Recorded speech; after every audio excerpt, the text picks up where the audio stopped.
Продолжаем наши видеоуроки. Вот перед вами, кстати, образцы букв, которые ребятки писали.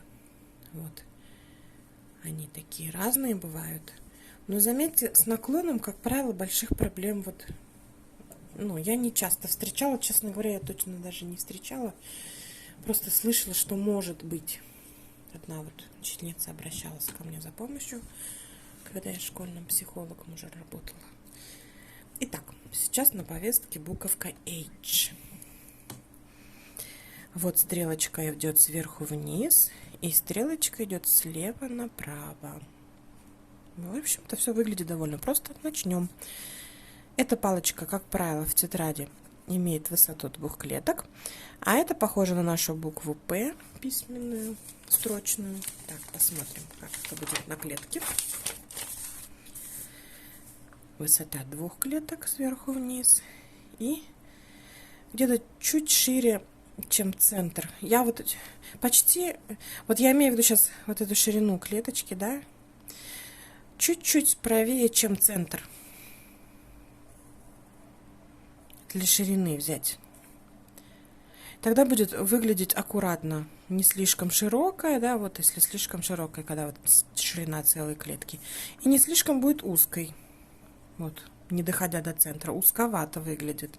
Возьмите как бы на 1 миллиметр шире, чем центр клеточки. Вот.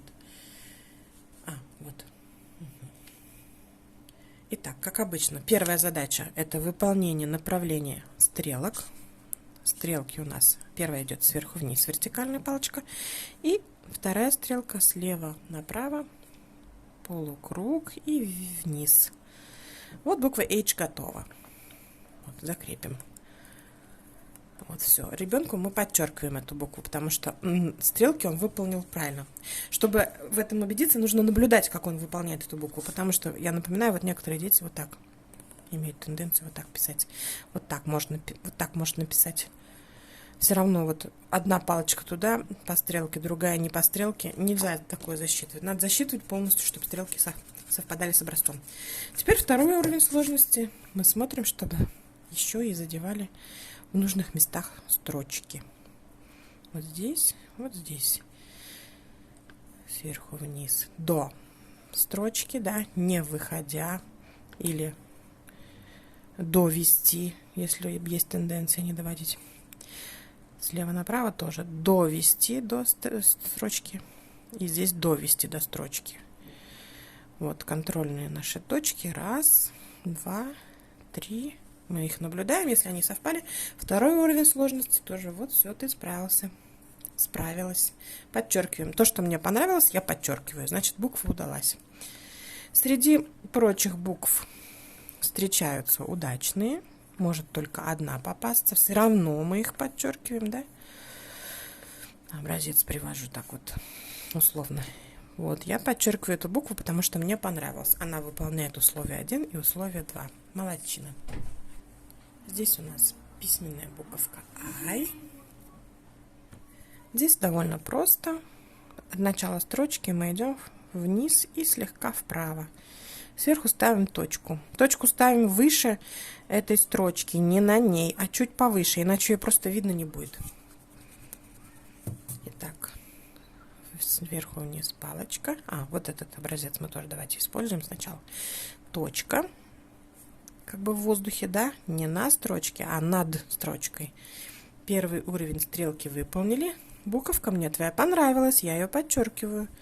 Вот здесь автор предлагает хвостик добавлять.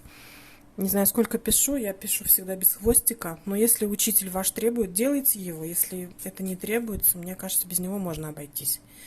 Добавляем второй уровень. Мы требуем еще и строчку, да, чтобы она была задета. Вот тот вариант, как я пишу.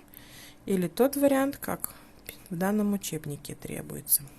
Вот вы определяете для себя, какой вы хотите видеть у вашего ребенка букву, в каком виде, и такую и подчеркивайте. Я подчеркнула оба варианта, потому что меня оба устраивают. Среди прочих, да, среди разных у нас появляются удачные буквы. Условно я делаю имитацию неудачных. Вот одна удачная, я подчеркиваю. Даже если она всего лишь одна. Вот вторая, допустим, появилась, тоже подчеркну. И буковку J тоже возьмем сегодня. I мы писали сверху вниз и уходили вправо. J буковка уходит сверху вниз и обязательно влево. То есть тут был вот этот элемент не обязательным, а вот здесь он является обязательным. Без него это уже не буква J. Это уже будет буковка I как раз. Итак, сверху вниз и влево. Точка над строчкой. Сверху вниз и влево. Я пишу длиннее, потому что я знаю, что вот в данном случае в этой букве выгодно сделать длинную, чтобы ее узнать было проще. Отличить от буквы I. Вот, я предлагаю делать ее в длину 2 строчки, как все стандартные длинные элементы. В нашей школе так, по всяком случае, мы учились, когда мы учились в детстве. Все, стрелки мы выполнили. Ну, в любом случае, даже если вы хотите по данной прописи, пусть, пожалуйста, ладно, вот так. Главное, чтобы этот элемент слегка выходил хотя бы слегка внизу строчки, не останавливался на строчке, вот так, это ошибка. И соблюли направление стрелки. Все, первое требование у нас здесь удачно все выполнено. Добавляем второе, то есть теперь уже строго соблюдаем строчку, да, не здесь мы начинаем,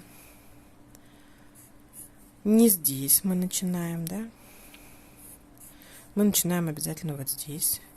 Это будет делать букву легко узнаваемой. Вот для этого нужна нам аккуратность в письме, чтобы было удобно читать.